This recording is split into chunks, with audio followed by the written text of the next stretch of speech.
When I first became Muslim, I thought Ramadan would simply be about not eating and not drinking. I thought it would be hard physically, but manageable spiritually. I didn't understand that Ramadan would completely rearrange my life from the inside out. As a new Muslim, I didn't grow up watching my family wake for suhoor.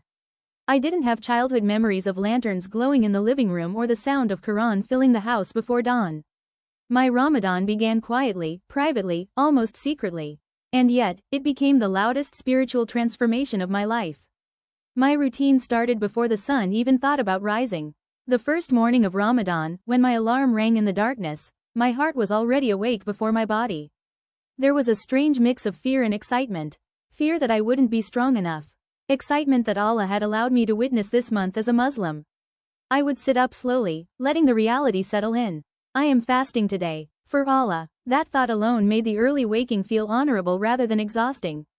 I would move quietly through the house, careful not to wake anyone. As a new Muslim living in a non-Muslim environment, my Ramadan existed in a kind of sacred privacy. The kitchen felt different at that hour. The air was still, the refrigerator hum sounded louder. I didn't always know what to prepare. Sometimes it was simple food. Sometimes I didn't have much of an appetite because of nerves. But suhoor became more than a meal. It became a declaration. Every bite whispered, I am committed. Every sip of water said, I am choosing this path. After eating, I would sit and wait for Fajr. That waiting time became one of the most meaningful parts of my routine. There was something deeply spiritual about being awake while most of the world slept. It felt like a secret meeting with my Creator. When the Adhan notification sounded on my phone, I would lay down my prayer mat. As a new Muslim, I was still perfecting my prayer. I sometimes stumbled over verses. I sometimes forgot small details. But Ramadan softened my self-criticism. I began to understand that Allah sees effort before perfection. My Fajr prayers during Ramadan felt heavier, deeper. I wasn't just praying because it was an obligation. I was praying because I needed strength for the day ahead. After Fajr, sometimes I would remain sitting on my mat, making dua while the sky slowly shifted from black to blue. I would ask Allah to make my fast easy. I would ask Him to protect my heart from doubt. I would ask Him to guide my family. And in those moments, I felt a closeness that I had never experienced before Islam. Then the world would wake up, and my normal responsibilities would begin.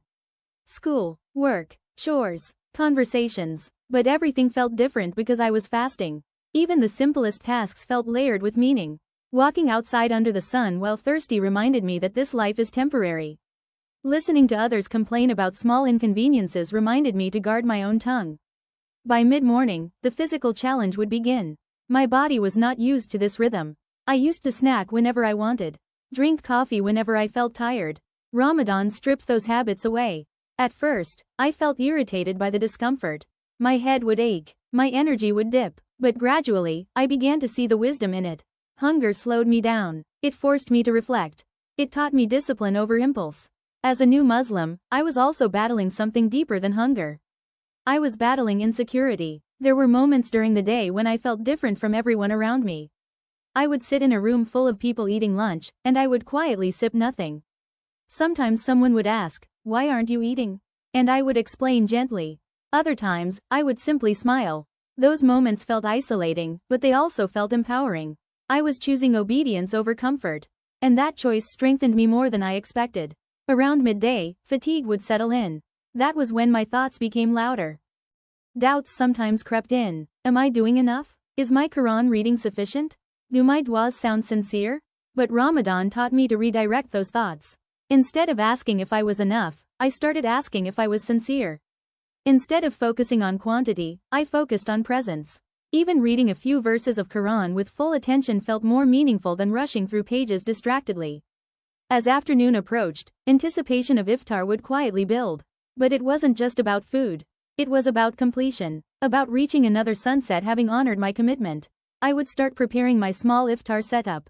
A date, a glass of water, sometimes something warm. Living in a home where others were not fasting meant my iftar didn't always look like the ones I saw online.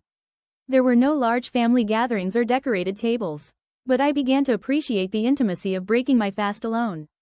When Maghrib arrived, I would sit with the date in my hand and pause before eating. That pause became sacred. It was a reminder that I had waited all day for Allah's permission. That first sip of water felt like pure mercy. It reminded me how fragile we are, how dependent we are, how blessed we are. After Maghrib prayer, my routine would shift into the night rhythm. Ramadan nights felt different from ordinary nights. They carried a softness, a spiritual weight. I would pray, Isha slowly, then prepare for Taraweeh. Some nights I went to the mosque, feeling both nervous and hopeful. Other nights I prayed at home. At the mosque, I sometimes felt self-conscious as a new Muslim.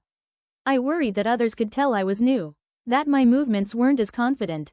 But standing shoulder to shoulder with other believers erased those fears. We were all equal in front of Allah. Listening to Quran recited beautifully during Taraweeh moved me deeply. Even when I didn't understand every word, my heart responded. Some verses made my chest tighten. Some made tears fall unexpectedly. Ramadan softened my heart in ways I didn't know it needed. After Taraweeh, when I returned home, I often stayed awake longer than usual. I would reflect on my day. Where had I been patient? Where had I struggled? Ramadan became a mirror, showing me parts of myself I had ignored. It showed me how quickly I could become impatient when hungry. It showed me how much I relied on distractions. But it also showed me my resilience. It showed me that I was capable of sacrifice. The last 10 nights transformed my routine even more. Sleep became lighter. Worship became heavier. I had learned about Laylatul Qadr, the night better than 1,000 months, and the thought of missing it filled me with urgency. I began waking up in the deepest part of the night, long before suhoor. The house would be completely silent. The darkness felt thick. I would stand in prayer, whispering verses softly. Those nights felt like conversations rather than rituals. I told Allah about my fears as a new Muslim. My fear of slipping back. My fear of disappointing Him. My fear of being alone in my journey. And in those quiet hours, I felt heard. Not in a dramatic way, but in a steady, comforting way. As Ramadan continued, I noticed changes in my daily behavior. I was slower to anger, quicker to forgive, more aware of my words. The discipline of fasting spilled into other areas of my life. I wasted less time. I spoke more intentionally. I valued silence. By the final days of Ramadan, my routine felt natural. The early mornings no longer felt shocking. The hunger no longer felt overwhelming. The long prayers no longer felt intimidating. Instead, I felt a quiet sadness approaching. Ramadan had rebuilt my days around purpose. And I wasn't ready to lose that structure. When Eid finally arrived, I realized something profound. My Ramadan routine as a new Muslim had done more than teach me how to abstain from food. It had trained my soul. It had strengthened my identity. It had proven to me that I could choose Allah consistently, even when it was inconvenient. And that realization gave me confidence for the rest of the year. Ramadan was not just a month in my calendar. It was a turning point in my life. It took a new Muslim who felt uncertain and reshaped her into someone more grounded, more disciplined, more connected. And even after the month ended, its rhythm echoed in my heart.